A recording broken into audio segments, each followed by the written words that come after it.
Well, good evening and welcome to this evening's presentation. And tonight I'm celebrating the work of a lesser known musician, tenor saxophonist Richie Kamuca. And before continuing, I must thank Jason, obviously, for his technical support, but also for his admirable patience because the playlist for this evening went through various editions. But let's begin straight away with an example of Richie Kamuca's work. And this is from a recording in 1957, and it's a composition by Bill Holman called Blue Jazz. And the personnel may appear on screen, but I'll give it to you quickly. Richie Kamuca on tenor, Vince Guaraldi at the piano, Monty Budwig on bass, Stan Levy, who on drums, who you may recall was the subject of a very interesting film night some time ago. This was recorded in Los Angeles on May the 16th, 1957, and it's Blue Jazz.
Yes, blue jazz there, Richie Kamuca. Richie Kamuca was born in Philadelphia on the 23rd of July, 1930. Like many players associated with West Coast jazz, he actually grew up in the East before moving west around the time that bebop changed the prevailing style of jazz. He studied at the celebrated Mossbaum Vocational High School, where one of his fellow students was to become the famous trumpeter Red Rodney. In 1951, Kamuca began working with Stan Levy's quartet, along with Red Garland at the piano and Nelson Boyd on the bass, at a local club called The Rendezvous. As the house band, they had to be highly adaptable to backing non-jazz acts like Burl Ives, as well as visiting singers like Ella Fitzgerald and Sarah Vaughan. Richie and Stan became very close over the years, and Kamuca was godfather to two of his sons. Kamuca stayed on the West Coast, playing with the smaller groups of Chet Baker, Maynard Ferguson, Shorty Rogers, and others. He was one of the Lighthouse All Stars in 1957 and 1958, and he recorded with many of the musicians we saw on the montage of photographs there, and he recorded with Bill Perkins, Art Pepper, Jimmy Rowles, Touff, whom we'll be meeting in a moment, and many others in these years, as well as reading the occasional sessions in his own right, as we will hear. Richie Kamuca was already a stellar member of Woody Herman's third herd when he recorded Johnny Mandel's composition Keister Parade, which we're going to hear in a moment. This featured the bass trumpeter Cy Touff, trumpeter Harry Addison in 1955. This became enormously popular and helped to establish his reputation, Kamuca's reputation, with jazz audiences, especially when it was used as a theme by the disc jockey Frank Evans in his Frankly Jazz show on station Mutual KHJ. Just to say a little bit about what we're about to hear, it's a piece of music called Keister Parade by the Cy Touff Octet. I think the personnel will probably come up on screen, but I'll just very quickly run through it.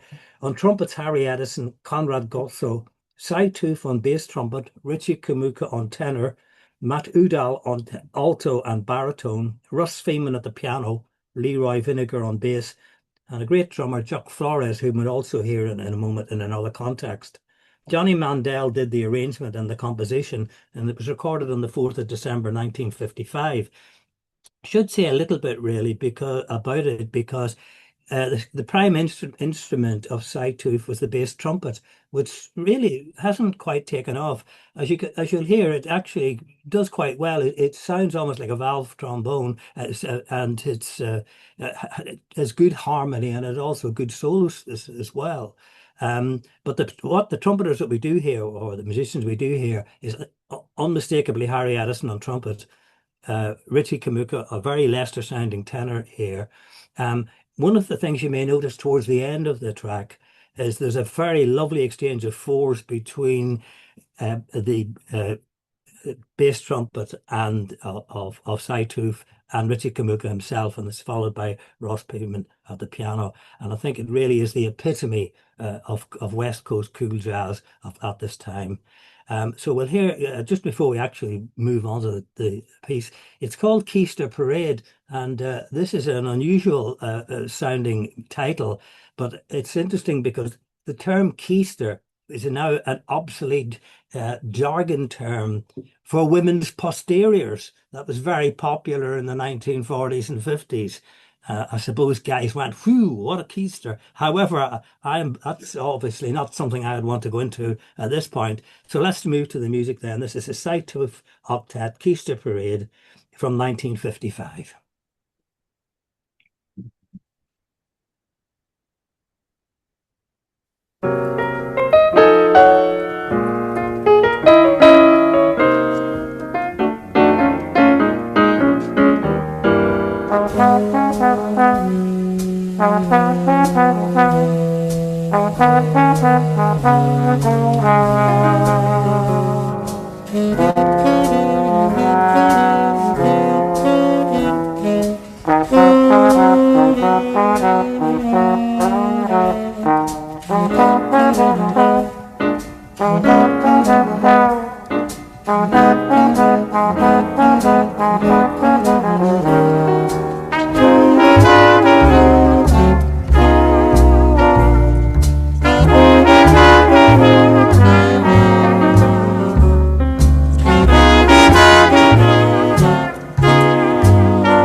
Yeah, Case to Parade there. It's interesting also, isn't it, to notice how the bassy influence on the West Coast scene with that very much of a bassy tempo there. Richie Kamuca joined Woody Herman in October 1954, just as the band finished a 2-week engagement at the Hollywood Palladium. Some observations coming up here of what it was like to actually work in a band like that at this time. Jack Nimitz, who played baritone with both Stan Kenton and Woody Herman, recalled that the money was not as good when he worked with Herman. One of Woody's road managers, trumpeter John Bennett, put it more bluntly: "The pay was atrocious. You have to save up to go on these kind of gigs." Travelling between jobs was certainly not as comfortable either. Kenton had an air-conditioned band bus, but Woody's musicians often travelled in 4 Ford sedans, even on road trips of 800 miles or more. Trumpeter Don Rader, who joined the band in 1959, was equally blunt. To say that Woody was operating on a shoestring would be an understatement. Herman's music, though, was more straight ahead and swinging than Kenton's, with less emphasis on the experimental. I'd like to just play 2 examples of Richie Kamuca's time with the Herman's Third Herd. We're going to hear a piece now which is written and arranged by Manny Album called Captain Ahab. And once again, we meet Cy Touff, who's in there on bass trumpet. But there's a string of soloists. I'll just quickly run through what we're about to hear. Keith Moon, no relation to the more famous version of Keith Moon that we all know. Keith Moon and Dick Kenny are on trombones. Then Richie Kamuca takes a solo, which Kamuca himself said he always thought was one of his favourite solos. He always thought it was something he looked back on with particular pride. So he takes the solo. Then it's followed by Charlie Walp and Nick Travis on trumpets. Then a piece of clarinet from Woody Herman. And also we meet again the drummer who was on the previous track we heard, Chuck Flores, who really springs the band along here. So we'll listen first to Captain Ahab from 1956. Look out for Richie Kamuca.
Well, the second example of Richie Kamuca's time with Woody Herman is the Horace Silver composition, Opus Defunct. It's arranged by pianist Nat Pierce, who takes the first solo, and then it's followed by Richie Kamuca. Touff again is on bass trumpet, a touch of Woody, and then Dick Collins on muted trumpet to finish with. It's got a sort of tricky ending, this we need to watch out for. And you'll notice, of course, even with this third herd, Woody's still got the Four Brothers sound in it, as he always did, in fact. So we'll now move on to Opus Defunct from 1955.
Yeah, so was defunct there.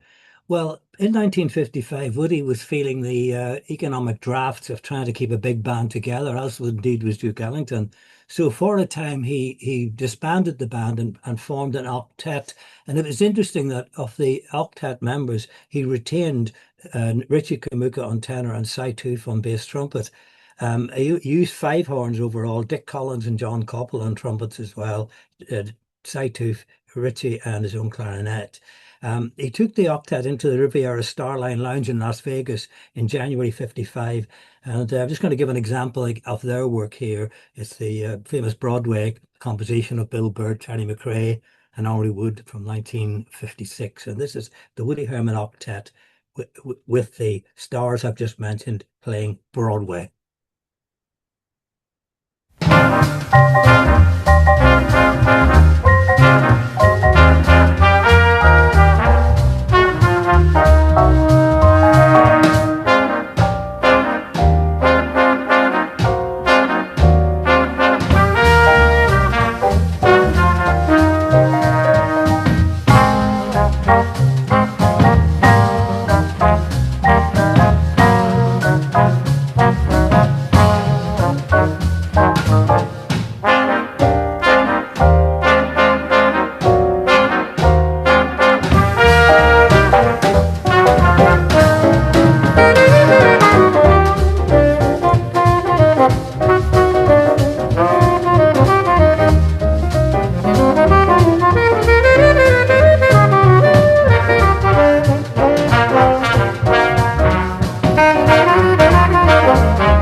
Well, Ritchie finally left the Herman Band around about July 1956 after their appearance at the Lagoon in Salt Lake City, Utah. This venue was actually an amusement park, but it booked bands including Duke Ellington, Count Basie, and Louis Armstrong, who all appeared there. The fact that it was a amusement park really is an indication of how the bands had to scramble really to keep going. Leonard Feather once asked Herman which tenor players impressed him the most of the new generation, and Herman replied, Richie Kamuca and Bill Perkins, of whom Bill will hear later. After 4 years on the road, though, Kamuca probably wanted a rest from traveling, so he moved to Los Angeles, where he was able to take advantage of all the recording opportunities there. These were the boom years of West Coast jazz, and his discography reads like a who's who of the Californian scene, including albums with Bill Perkins, Marty Paich, Stan Levy, Chet Baker, Art Pepper, Maynard Ferguson, Bill Holman, Conte Candoli, Frank Rossellino, Shorty Rogers, and Shelly Manne. Living at North Pass Avenue, Burbank, he quite soon became a member of the famous Lighthouse All Stars. It's a Howard Rumsey organization. And from time to time, he returned to the Kenton band whenever Stan had bookings on the West Coast. And as I mentioned in the introduction, Richie did also, of course, record under his own name at various times, and we will dip in and out of these. Here's a further example of that, and this is the Guy Ward and Robert Mellon composition, My One and Only Love from 1957. The lineup is Richie, of course, on tenor, Carl Perkins at the piano, Leroy Vinegar on bass, the ubiquitous Stan Levy on drums, and this was from an album with the Richie Kamuca Quartet recorded in June 57, My One and Only Love.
Yeah, My One and Only Love, 1957. It was inevitable, I suppose, that working and living on the West Coast, that Richie Kamuca would invariably be working at length with that other great paragon of West Coast jazz, drummer Shelly Manne. And we have a further example of this from September 1959. Richie was a regular with drummer Shelly Manne's quintet, and here they are at a session recorded at the Black Hawk Cafe in San Francisco. This is summertime, Gershwin number. I'll just give you the personnel, although it may appear on screen as well. It's Shelley Mann, of course, on drums. Joe Gordon is the trumpeter, which is very sad man, really, because he died in a house fire in November 1963. But he had a distinguished career playing with Parker, Dizzy, Art Blakey, Lionel Hampton, and Horace Silver, amongst others. So it's Shelley Mann on drums, and it's Joe Gordon on trumpet, Richie on tenor, Victor Feldman, a British musician doing very well in America this time, and Monty Budwig, whom we've met earlier on bass. So this is recorded live at the Black Hawk, 1959, summertime.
That session at the Blackhawk for Shelley Mann proved so popular that he was determined to set up his own club, which he did do. It became known, of course, as Shelley's Manhole. It opened in 1960 at 1608 North Kahula Boulevard in Hollywood, and it became a mecca of jazz on the West Coast for many years, really, and carried on even after Shelley's death. But I don't think it is no longer there now.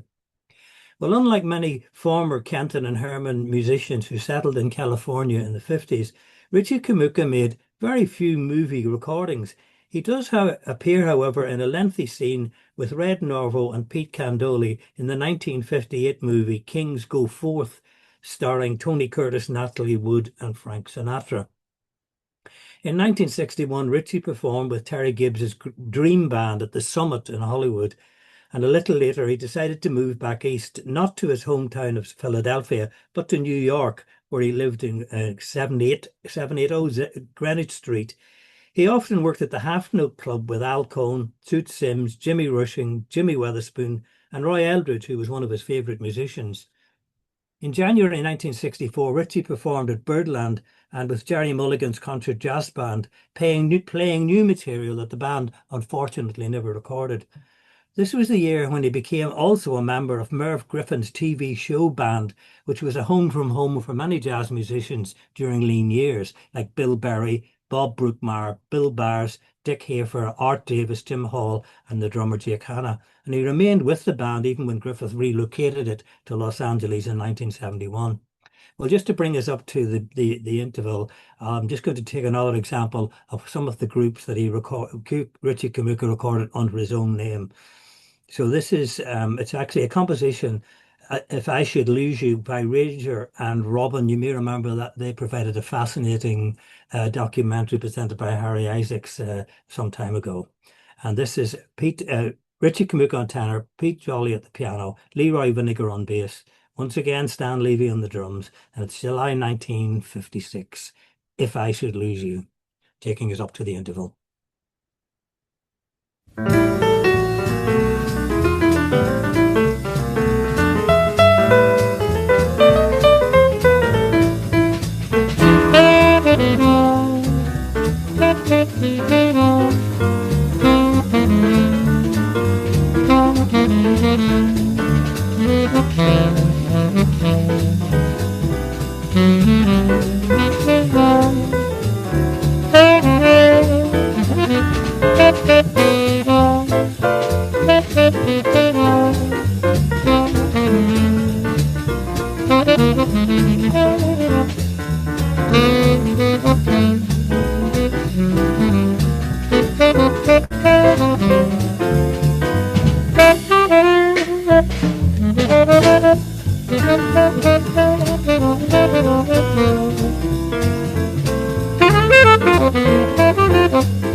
Thank you. And that's the end of part one. Thank you. Thank you, and welcome back to part two of our celebration of the music of tenor man Richie Kamuca. You recall in the first half, Woody Herman was asked in the mid-50s who he thought were the most promising tenor players in his estimate. He said without hesitation, Richie Kamuca and Bill Perkins. So I'm opening the second half now with a track by these two gentlemen. They're playing the old Esham Jones Gus Kahn number Spain. It's Bill Perkins, I think, takes the first solo, and Richie Kamuca the second. The pianist is Pete Jolly, Red Mitchell on bass, and yes, Stan Levy on drums. So this is Spain from 1956.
In a 1958 Downbeat interview, Bill Perkins generously said, Richie is a much better jazz player than I am. He possesses the most original combination of tonal quality and ideas of any tenor player around. Well, obviously we're talking about a school of tenor playing on a West Coast school, and it seemed appropriate to add another player to our discussion so far, and this was Al Cohn. So the next track brings together the masters of the West Coast tenor style, Al Cohn, Bill Perkins, and Richie Kamuca, and this was a septet they formed. The rhythm section was Hank Jones at the piano, Jimmy Rainey on guitar, John Beale bass, and Chuck Flores, the great drummer, present. The piece is one of those obscure ones, obscure titles that perhaps we never know why exactly. It's called Sioux, as in the Indians, Sioux Zan, and I think they may go in this order that I just outlined: Cohn, Perkins, and Kamuca. But we'll see. Here it goes then. Suzanne.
Right.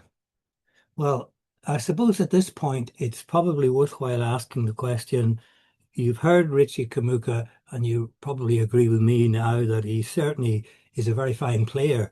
And it does raise the question, why is he not so well known? I think there are a number of reasons for that. First of all, I think he's often bracketed within a category of West Coast tenor school playing, in which he's not really been able to break out of that.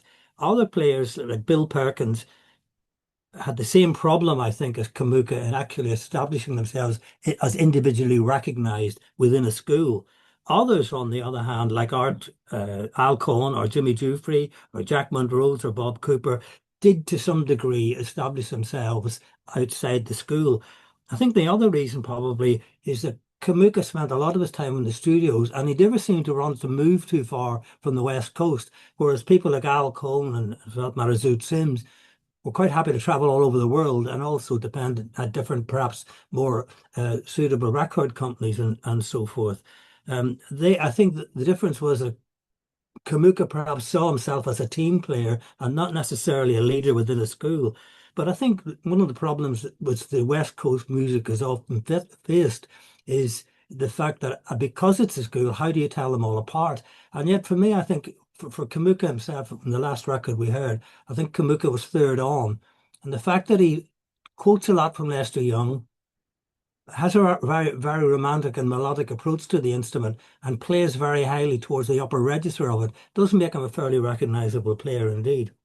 Anyway, let's have another one of Richie Kamuca's own numbers, Richie Kamuca Quartet now, from 1957. It's Richie again, Carl Perkins at the piano, Leroy Vinegar, and of course Stan Levy. And this is a piece called Early Bird.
Yes, Early Bird. The composer of that piece, incidentally, was the pianist there, um,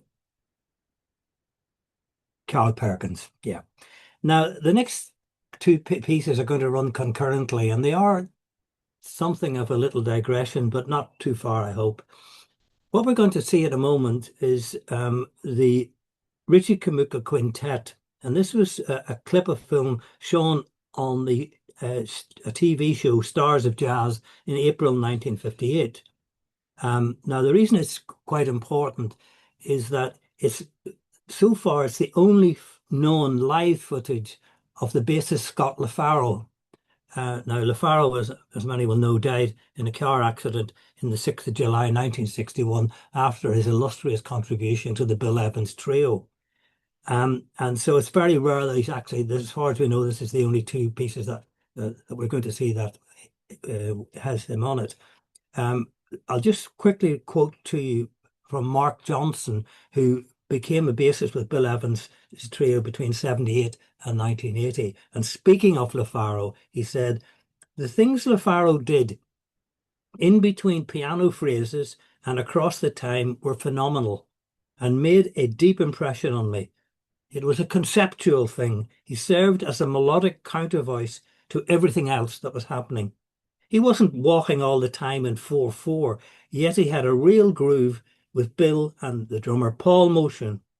When they played ballads, the groove would go from first gear to second gear and back again to first gear with an implication of double time and other meters. He played with ideas that went over the bar line and obfuscated the one. His approach was truly creative and beautiful." Well, we'll see a bit of this at the moment, but one thing I would add just before we look at the thing, I think the credits will come up, and if they don't, I'll give you them at the end. But West Coast has often been criticized not just for being cool, but for being cold in the sense that it lacked emotion and so on. Well, there's not much sign of that here. This is a very spirited piece. There's no, it can't be faulted in that sense at all. And once again, we'll see in the lineup here, Victor Feldman on piano. So we're going to run, first of all, Don Cherry's composition, Don Redman's composition, Cherry, and that's followed by a piece called Chart of My Heart. And it's April 1958. And of course, with which is the other musicians, including Frank Russell, So thank you very much, Jason. We'll do that now.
can you hear on KNOB FM? Well, for example, try this next one by the Richie Kamuca Quintet. This is Chart of My Heart.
By the Richie Kamuca Quintet. This is Chart of My Heart.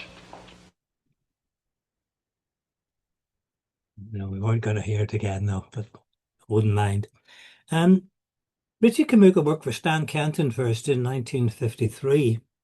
And when he left, he still returned to the Kenton band, as I mentioned earlier on, whenever Stan had any engagements on the West Coast. Here's an example of that. He's with the Kenton band in 1959. The band is playing live at the Tropicana Hotel in Las Vegas, and it's a piece that features, first of all, Jack Sheldon on trumpet. Richie Kamuca is on tenor, a fine booting solo, and this is a piece called Random Riff. Thank you. For one manner of speaking the blues to another, here's something that moves at a very bright tempo. This might be an arrangement that we're breaking in for Woody Herman. He's currently in Europe. As soon as he returns home, he wants to record it, and he wants it ready. So this is in the vernacular of Herman. The title of this is Random Riff.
Well, just to change the mood a little bit, I'm moving out of time sequence slightly to 1976.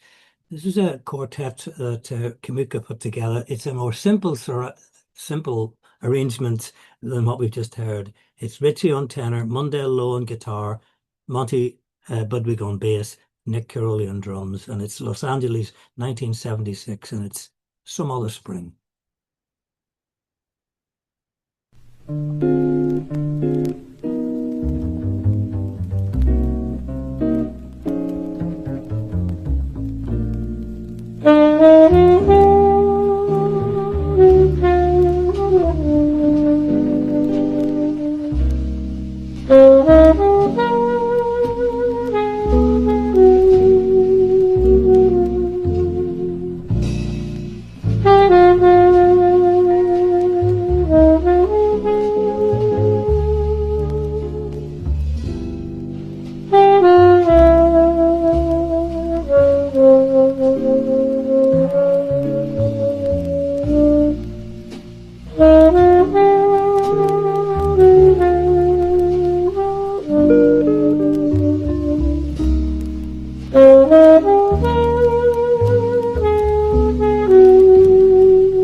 Returning to sequence, as I mentioned earlier, in 1962, Richie Kamuca returned east and settled in New York.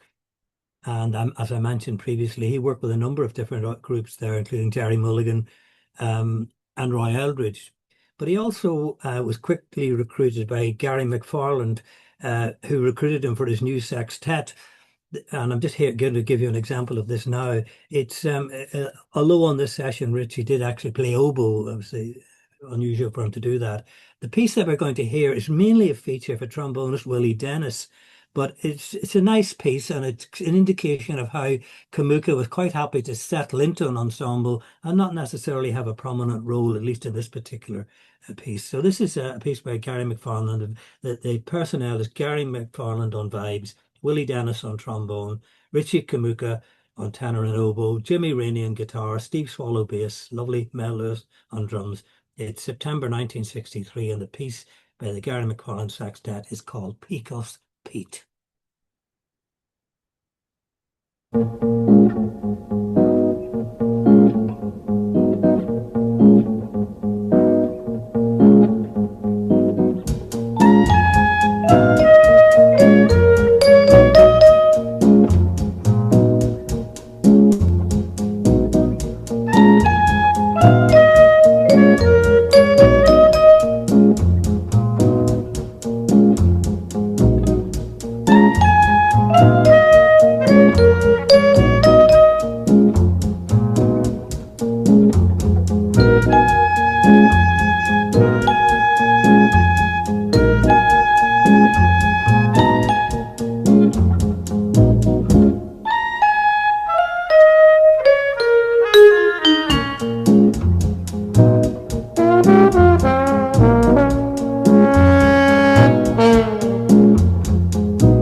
In 1972, Richie Kamuca returned to the West Coast and he remained there for the rest of his life.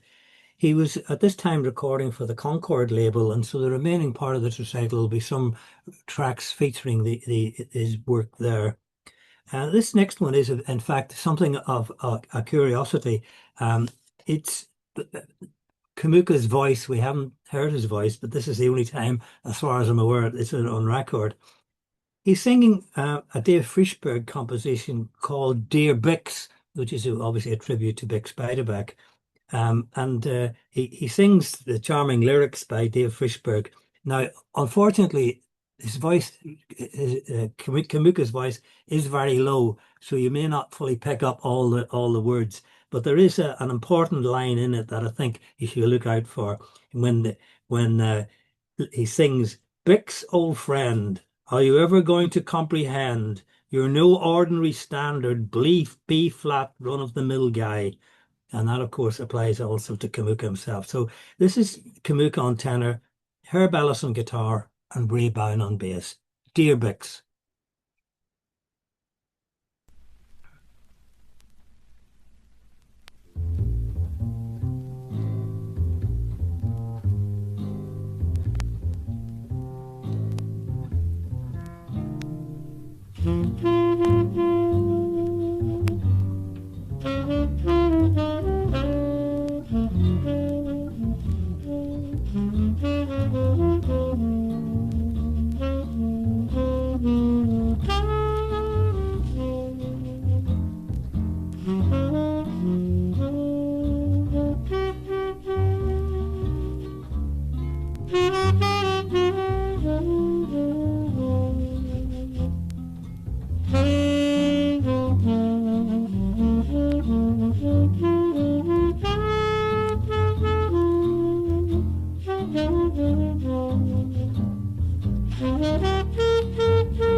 Bix, old friend, are you ever going to comprehend?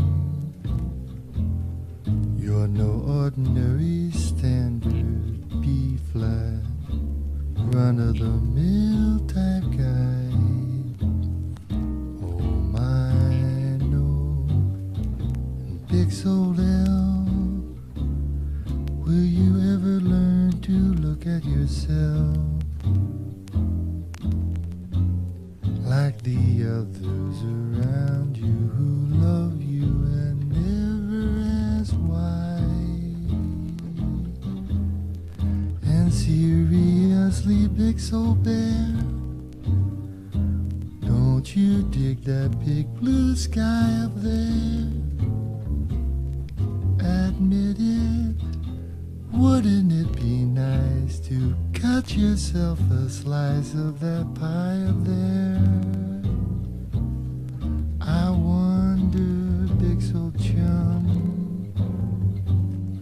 when you reminisce in years to come, will you ever hum that someday song you've been searching so long to find? So do what you've got to do,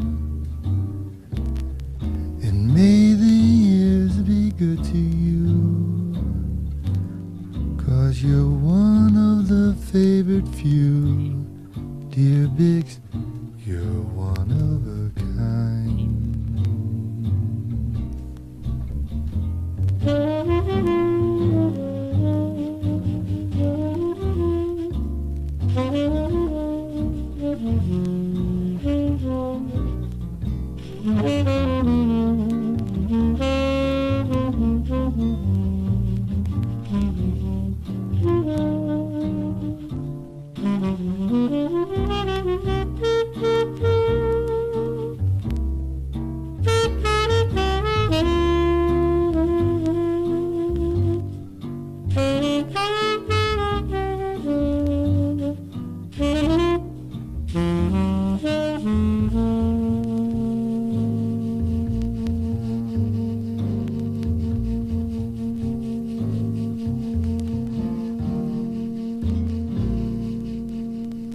Their fate, as they say.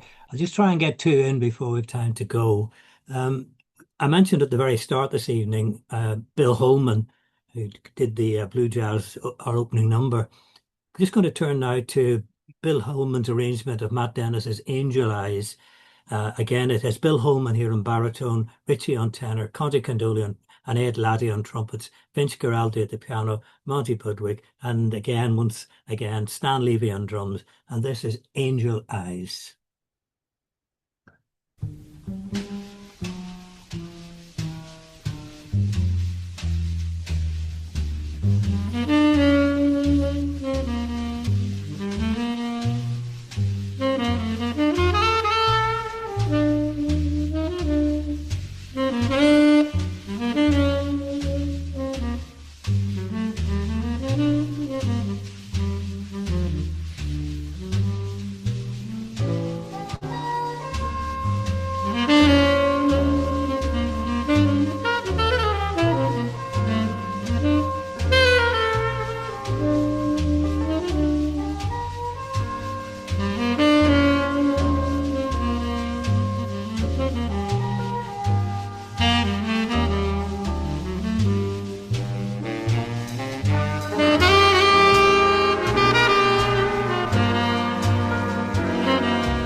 final track there had, of course, Richie on tenor, Blue Mitchell was the trumpet player, Jimmy Rowles at the piano, Ray Brown on bass, and Donald Bailey on drums.